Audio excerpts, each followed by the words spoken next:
अमीर बाप की बिगड़ी औलादें, जिनके पास करोड़ों की महंगी गाड़ियां होती हैं, जिनको ये लगता है कि सड़क इनके बाप ने ही बनवाई है और सड़क पर इनको अपनी गाड़ी बेहिसाब स्पीड से चलाने की इजाजत है। ये जो नियम बनते हैं, जो यातायात नियम के लिए जो लाइटें वगैरह लगाई जाती हैं, जो एक मानक तय किया जाता है कि इसी स्पीड से गाड़ी चलनी चाहिए, वो सब गरीबों के लिए होता है, अमीरों के लिए थोड़ी होता है। जिनके पास पोर्श, लैम्बोर्गिनी जैसी महंगी करोड़ों की गाड़ियां हैं, वो लोग नियम मानेंगे। वो लोग अगर लगाम से गाड़ी चलाएं तो बताइए इतनी महंगी गाड़ी लेने का क्या मतलब है। अगर एसयूवी भी उसी स्पीड से चलेगी और लैम्बोर्गिनी और पोर्श वगैरह गाड़ियां भी उसी स्पीड से चलेंगी तो करोड़ों का पैसा फूकने का मतलब ही क्या है। महंगी गाड़ियों में रुतबा अलग होता है तब जब गाड़ी सड़क को चीरते हुए, गरीबों को कुचलते हुए, टक्कर मारते हुए, कुछ लोगों की जान को लेते हुए ना चले, तब तक पता कैसे चलेगा कि एक अमीर बाप की बिगड़ी औलाद अपनी रहीसी झाड़ रहा है।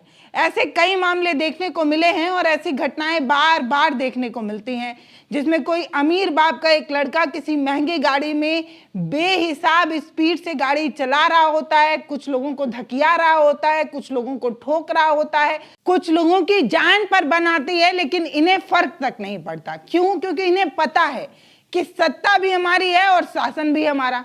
मतलब मैं किसी पार्टी और चुनाव से नहीं जोड़ रही हूं, मैं ये बताने की कोशिश कर रही हूं कि ये जो है ना, वो सब कुछ करा सकती है। कोर्ट में आपकी पैरवी भी करा सकती है, सजा माफ भी करा सकती है, एक एप्लीकेशन लिखवा कर आपको छोड़ा भी जा सकता है और कई बार निबंध वगैरह में भी लोगों को छोड़ा गया है। ऐसे भी कई घटनाएं हमने देखी हैं जिसमें ऐसे ही एक अमीर बाप की बिगड़ैल औलाद ने गाड़ी चलाई, कुछ लोगों की जानें गई और कोर्ट की तरफ से ये कहा गया कि एक निबंध लिखिए और निबंध लिखकर गाड़ी चलाने और सड़क यातायात नियमों की एक ट्रेनिंग लीजिए, आपको छूट मिलती है। तो कुछ लोगों की जाने जाएं, इसके बाद भी निबंध लिखने जैसी सजा जब हमारे देश में किसी अमीर बाप की बिगड़ैल औलाद को इसलिए मिले क्योंकि उसने तेज स्पीड से गाड़ी चलाई हो, कुछ लोगों की जाने गई हो, इसके बावजूद भी सजा निबंध लिखने की हो, तो बताइए कोई अमीर बाप का बिगड़ैल औलाद स्पीड में गाड़ी क्यों ना चलाए, सड़क पर किसी लोग को क्यों ना ठोके, किसी जान क्यों ना ले ले। ये वो सवाल है। पता है क्या हुआ है? उत्तर प्रदेश के कानपुर में एक बहुत महंगी गाड़ी है, जो आप स्क्रीन पर गाड़ी देख रहे हैं, लैम्बोर्गिनी। हो सकता है मैं सही से बोल भी ना पा रही हूं क्योंकि अपनी हैसियत से बहुत दूर की ये गाड़ी है। 10 करोड़ के आसपास की ये गाड़ी आती है, बेहद ही खूबसूरत होती है। इस गाड़ी को कानपुर की सड़क पर चलाया जा रहा था, माफ करिएगा दौड़ाया जा रहा था। शायद इस गाड़ी की स्पीड को आंकने की कोशिश की जा रही होगी, ये देखने की कोशिश की जा रही होगी कि ये गाड़ी कितनी रफ्तार से सड़क पर चल सकती है या उड़ सकती है या हवा से बातें कर सकती है। मैं ये बात इसलिए कह रही हूं क्योंकि इस गाड़ी ने सबसे पहले एक ई रिक्शा को ठोका, फिर एक बाइक वाले को ठोका। जिस बाइक वाले को उसने ठोका, उस बाइक वाला जो है वो सड़क पर खड़ा था और कुछ हाइट तक वो उछल गया, इतनी स्पीड से ये गाड़ी थी। फिर बाद में वो गाड़ी, मतलब लैम्बोर्गिनी, उस बाइक को घसीटते हुए कुछ दूर तक ले गई। सड़क पर खड़े कुछ लोग जो है इसके चपेट में भी आए, कुछ लोगों को घायल भी होना पड़ा, अस्पताल में उनका इलाज भी चलता रहा। लेकिन ये जो अमीर बाप के औलाद हैं, उनके पिता का ये कहना है और उनके वकील का ये कहना है कि गाड़ी हमारा बिटुआ नहीं, ड्राइवर चला रहा था। मतलब आप समझ रहे हैं, मतलब एक पिता अपने बेटे की गलती पर उसको कहाँ तो एहसास दिलाता कि बेटा तुमने गलत किया है, अपने बेटे को बचाने की कोशिश कर रहा है। शायद हर बाप यही करते, चाहे वो किसी अमीर का हो, गरीब का हो, पिता पिता होता है भाई साहब। और पैसे की बात हो तो बात अलग ही होती है, रुतबा शानो शौकत में कोई कमी ना आए। तो इसलिए पिता और उनके वकील ने ये बताया कि गाड़ी वो नहीं, उनका ड्राइवर चला रहा था। जो एफआईआर दर्ज हुई है, वो एक्सीडेंट पर एफआईआर दर्ज हुई है। जब वो गाड़ी ड्राइव ही नहीं कर रहे थे तो उनके ऊपर कोई मामला वैसे भी नहीं बनता है। ठीक है, तो शिवम सामने क्यों नहीं आ रहे? शिवम अपनी सफाई क्यों नहीं दे रहे तक? वो लेकिन कई सीसीटीवी फुटेज में इस बात की पुष्टि हुई कि जब ये टक्कर हुई तब उनके बॉक्सर जो थे वो एक एसयूवी गाड़ी से दौड़ कर आते हैं, उनके बेटे साहब को गाड़ी से उतारते हैं, उसके बाद लेकर चले जाते हैं। वहां पर पुलिस भी होती है, लेकिन जो बॉक्सर होते हैं उनका उतना रुतबा रहता है कि पुलिस वाले टक्कर मारने के बावजूद ड्राइवर को हिरासत में नहीं ले पाते हैं, जो इसी पिता के बिगड़ैल औलाद थे या जो भी कह दे। बिगड़ैल बोलने पे भाई साहब कुछ लोगों को बुरा भी लग सकता है। मैं बिगड़ैल उस अंदाज में नहीं कह रही हूँ, मैं बिगड़ैल उस अंदाज में कह रही हूँ जो नियमों और शर्तों को तोड़ता हो, जिसको ऐसा लगता हो कि पैसे के बल पर किसी भी नियम को ताक पर रखा जाता है, जिसको ऐसा लगता हो कि अमीर की जो जिंदगी है वो गरीब की जिंदगी को लेने के लिए बनी है, या गरीबों की जिंदगी शायद मिट्टी में मिल जाने के लिए बनी है, जिसको ऐसा लगता हो कि एक आम इंसान की जिंदगी रत्ती बराबर है और एक अमीर बाप के लड़के की जिंदगी किसी राजा महाराजा के बेटे की जैसी है, उन ऐसी सोच रखने वाले किसी शख्स को मैं बिगड़ैल कह रही हूँ। मैं इसलिए ये बात कह रही हूँ क्योंकि मैं ये मानती हूँ कि हर इंसान अपने परिवार के लिए शहजादा ही होता है। हर पिता अपने बेटे के लिए शायद किसी राजा से कम नहीं होता है, क्योंकि हर बाप अपने बच्चों की ख्वाहिश पूरी करने के लिए अपनी हर खुशी को ताक पर रख देता है। वो अपने बच्चे को शहजादा वाला ट्रीटमेंट ही देना चाहता है। तो जो लोग भी ऐसा सोचते हैं, कोई भी अमीर बाप का बेटा अगर ये सोचता हो कि किसी गरीब की जिंदगी का कोई मतलब नहीं है, तो वो मूर्ख है और वो बिगड़ैली है, क्योंकि उसको अपने पिता की संपत्ति पर घमंड हो गया है, गुरूर हो गया है, रुतबा हो गया है। जब आप अपनी मेहनत से किसी संप्रदाय को खड़ा करते हैं, कुछ अर्न करते हैं, तो आप विनम्र हो जाते हैं, आपको उस पैसे की अहमियत और शायद सादगी भी समझ आने लगती है। फिलहाल हम मुद्दे पर वापस आ रहे हैं और आपको बताने की कोशिश कर रहे हैं कि हुआ क्या। तो 9 फरवरी को करीब 3:15 के आसपास कानपुर के एक पॉश इलाके में, ग्वालियर टोला कोई जगह है, वहां के एक वीआईपी रोड पर एक गाड़ी हाई स्पीड से चलती नजर आई। ये गाड़ी 10 करोड़ की लंबोर्गिनी थी, काले रंग की खूबसूरत गाड़ी अपनी स्पीड में चल रही थी। ये गाड़ी इतनी तेज थी कि इसने सबसे पहले एक ई रिक्शा को टक्कर मारी, उसके बाद एक खड़ी मोटरसाइकिल को उसने टक्कर मारी। मोटरसाइकिल पर सवार एक शख्स जो है वो जमीन से बाइक से 10 फीट ऊपर जो है वो उछलता है। गाड़ी इतनी स्पीड में थी। आप इससे अंदाजा लगा सकते हैं कि इस शहजादे साहब को ना तो गाड़ी चलाने का सलीका पता है, ना तरीका पता है, या शायद इनको अपने पैसे का इतना गुरूर है, उस महंगी गाड़ी में बैठने का इतना घमंड है कि वो ये समझ ही नहीं पा रहे हैं कि भारत की सड़कें किसी कार स्पीड या कार राइडिंग के लिए नहीं बनी है, कार रेस राइडिंग के लिए नहीं बनी है। सड़कें आम इंसान को चलने के लिए बनी है। उस सड़के पर कुछ ई रिक्शा भी चलते हैं, कुछ बाइक वाले भी चलते हैं, कुछ पैदल लोग भी चलते हैं।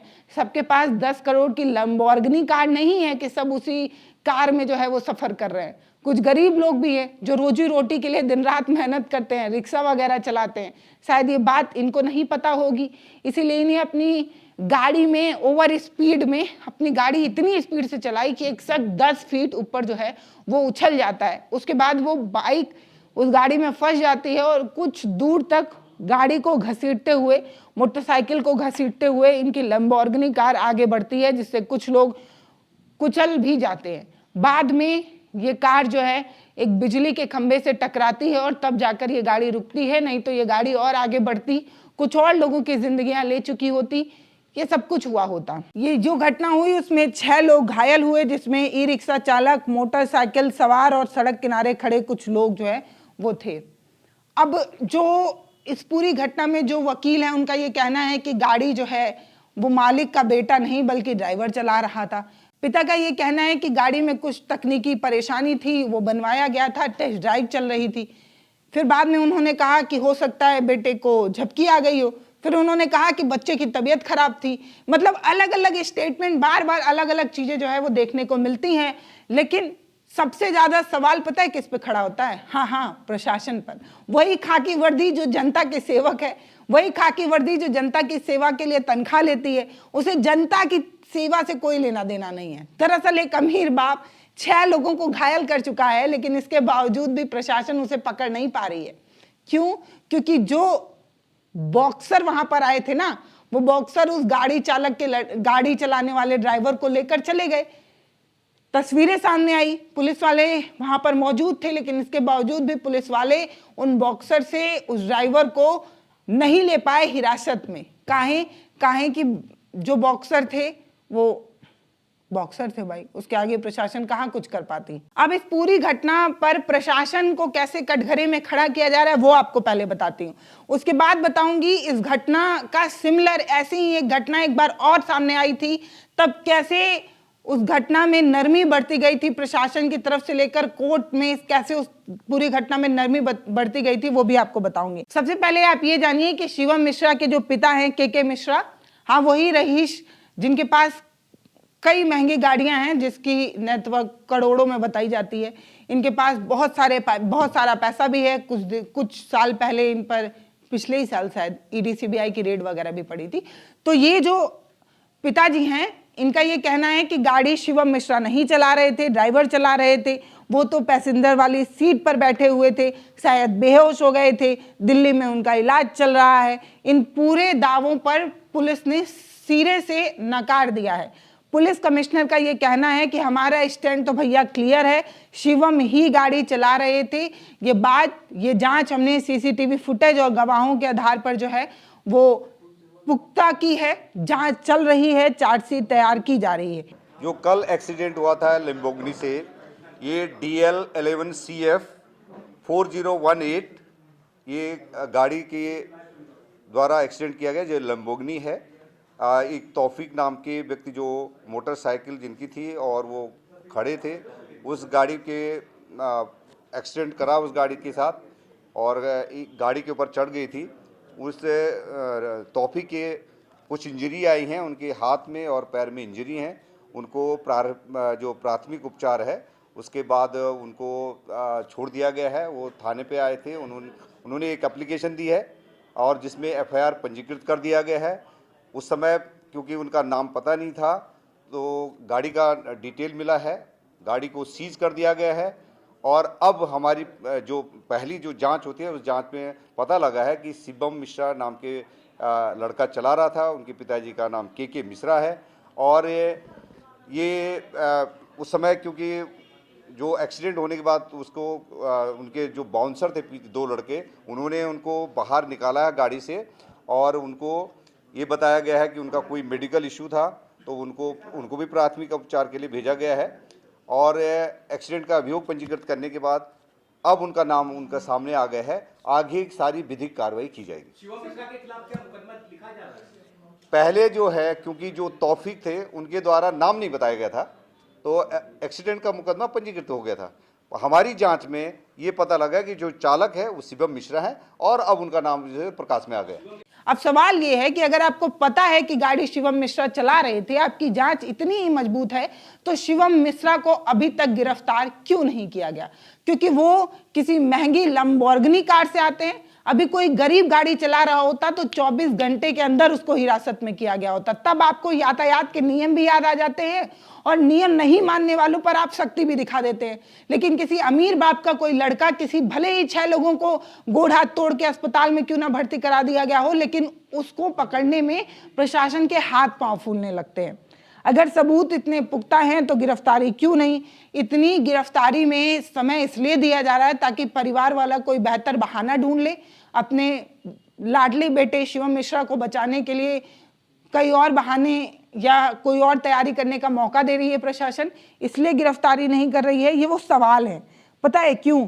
क्योंकि हम सभी जानते हैं कि कभी भी किसी भी सड़क दुर्घटना में पुलिस आरोपी को तुरंत हिरासत में लेती है, लेकिन यहाँ पर 24 से लेकर 36 घंटे बीत चुके हैं, अभी भी शिवम मिश्रा की गिरफ्तारी नहीं हुई है।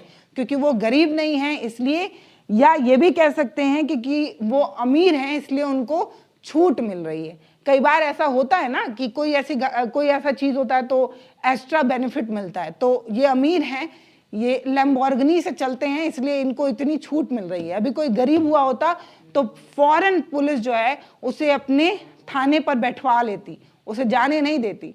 लेकिन अब क्योंकि ये समझ रहे हैं शिवम मिश्रा हैं, इसीलिए इनके साथ ऐसा नहीं हो रहा है। इस पूरी घटना के बाद एक सीसीटीवी फुटेज, एक वीडियो भी सामने आया जिसमें ये घटना होती है। पीछे से एसयूवी गाड़ी से कुछ बॉक्सर उतरते हैं, उतरकर शिवम को ड्राइवर सीट से उतारते हैं और वहां से शिवम मिश्रा को लेकर जाते भी हैं, जिसका सीसीटीवी फुटेज भी पब्लिक डोमेन में है। यानी कि ये बात जो शिवम के पिता और वकील की तरफ से की जा रही है कि शिवम ड्राइव नहीं कर रहे थे, इन सारे बातों का वो सीसीटीवी फुटेज गवाह है। चीख चीख कर ये बता रहा है कि गाड़ी शिवम ही चला रहे थे और उन्हीं की ड्राइविंग की वजह से 6 लोग जो है वो आज अस्पताल में इलाज ले रहे हैं। लेकिन पुलिस अभी जांच कर रही है।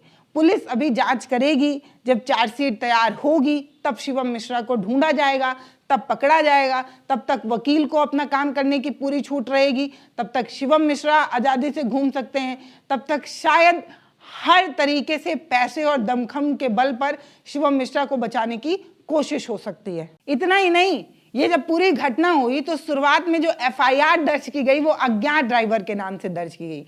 उसके बाद जब हंगामा हुआ, ढेर सारे सवाल खड़े हुए, दबाव हुआ, तब कहीं जाकर उस एफआईआर में शिवम मिश्रा का नाम जोड़ा गया। बताइए इतनी देरी क्यों की गई? क्यों छिपाने की कोशिश हो रही थी कि गाड़ी शिवम मिश्रा ही चला रहे थे? ये छिपाने के पीछे कोई दबाव था या पुलिस इतनी फैसिलिटीज जो है वो शिवम मिश्रा को एवं ही दे रही थी? मतलब ये सवाल है कि आखिर ऐसा प्रशासन क्यों कर रही थी? अगर एक्सीडेंट का केस दर्ज हुआ तो उसमें शिवम मिश्रा का नाम क्यों नहीं दर्ज किया गया? एफआईआर में अज्ञात क्यों लिखा गया था? इतना हो हंगामा होने के बाद क्यों ये सारी चीजें हुई? ये सारे सवाल हैं जो लगातार पूछा जा रहा है। अच्छा, जो धाराएं दर्ज की गई हैं वो पता है क्या धाराएं दर्ज की गई हैं? उन धाराओं में ये लिखा गया है कि लापरवाही से गाड़ी चलाना और चोट पहुंचाना। कोई भी सख्त धारा नहीं दर्ज की गई है, जैसे कि कोई गंभीर धारा जैसे कि हत्या के प्रयास में या हत्या करने की कोशिश थी या इतने स्पीड से गाड़ी चलाई गई जिससे हत्या हो सकती थी, इस तरीके की कोई धारा नहीं है। सिर्फ लापरवाही से ड्राइव करने की धारा जो है वो जोड़ी गई है। ये वो सवाल है जो लगातार सवाल खड़ा कर रहे हैं कि प्रशासन इतनी नरमी क्यों बरत रहा है, इतनी लापरवाहियां क्यों दर्ज कर रहा है? जानबूझकर ये जो नरमी बरत रहा है प्रशासन, वो किसी के दबाव में बरत रहा है या प्रशासन का ऐसा रवैया हर अमीर बाप के बेटे के साथ होता है? ये सवाल इसलिए पूछा जा रहा है क्योंकि 2024 में पुणे का ही ऐसा एक मामला सामने आया था। अगर आपको याद हो तो घटना तब 17 साल के एक लड़के वेदांत से जुड़ा हुआ था।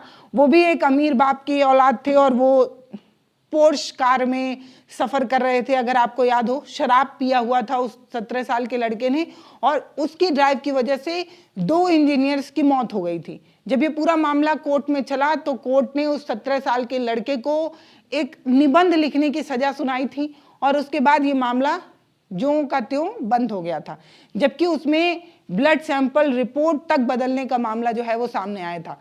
तो एक अमीर बाप के औलाद को हमने पिछले बार भी देखा था कि कैसे प्रशासन ने निबंध लिखकर छोड़ दिया था, वैसा ही एक लब्बो लुबाब मामला अब कानपुर से देखने को मिल रहा है। तो क्या हर अमीर बाप की औलाद जो महंगी गाड़ियों से चलते हैं, जिनको इस बात की इजाज़त होती है कि गाड़ी ओवर स्पीड में चला सकते हैं, किसी को भी ठोक सकते हैं, किसी को भी निपटा सकते हैं, इस तरीके की इजाज़त मिलती है क्या? मतलब पैसे के दम पर सारे नियमों को ताक पर रखा जा सकता है क्या? सवाल ये है कि क्या अगर इस तरीके की चीज़ों की इजाज़त है तो गरीबों की ज़िंदगी का क्या मतलब है? मतलब भूजा भेली बराबर है क्या? घास भूसा के बराबर है आम इंसान की जिंदगी जो सड़कों पर चल रहा है। सड़क पर चलने के लिए, सड़क बनवाने के लिए गरीब भी उतना ही टैक्स देता है जितना अमीर देता है। हाँ, वो अलग बात है कि महंगी गाड़ियों में ज़्यादा टैक्स लगता होगा, लेकिन सड़क पर चलने का अधिकार तो सबको बराबर है ना। लेकिन इस तरीके की सख्ती ना दिखाकर, इस तरीके से लापरवाही बरत कर प्रशासन क्या दिखाने की कोशिश करता है, ये सवाल है। सवाल इसलिए है क्योंकि हम सभी एक मध्यम वर्गीय परिवार से आते हैं। शायद हम इस बात को बहुत अच्छे से समझते हैं कि सड़क पर चलते वक्त किसी की भी जब जान जाती है ठोकर लगने, एक्सीडेंट की वजह से, तो किसी कुल का दीपक बुझ जाता है, किसी परिवार की लाठी छिन जाती है, किसी बच्चे के सिर से साया उठ जाता है। लेकिन शायद ये शिवम मिश्रा जैसे लोग नहीं समझते हैं। शायद ये पूरी घटना अगर वेदांत जैसे बच्चों को समझ में आ जाए तो इस तरीके की घटना ना हो। फिलहाल ये पूरी घटना पे आपकी क्या राय है वो आप हमें ज़रूर बताइएगा। ये भी बताइएगा कि इस तरीके की जो नरमी प्रशासन की तरफ से बढ़ती जाती है वो किसी दबाव की वजह से बढ़ती जाती है या प्रशासन का रवैया हर अमीर के लिए ऐसा ही होता है, स्पेशल ट्रीटमेंट जैसा? कमेंट सेक्शन में लिखिएगा ज़रूर। अगर वीडियो फेसबुक पर देख रहे हैं तो फॉलो कर लीजिएगा, यूट्यूब पर देख रहे हैं तो सब्सक्राइब करिएगा। बहुत धन्यवाद।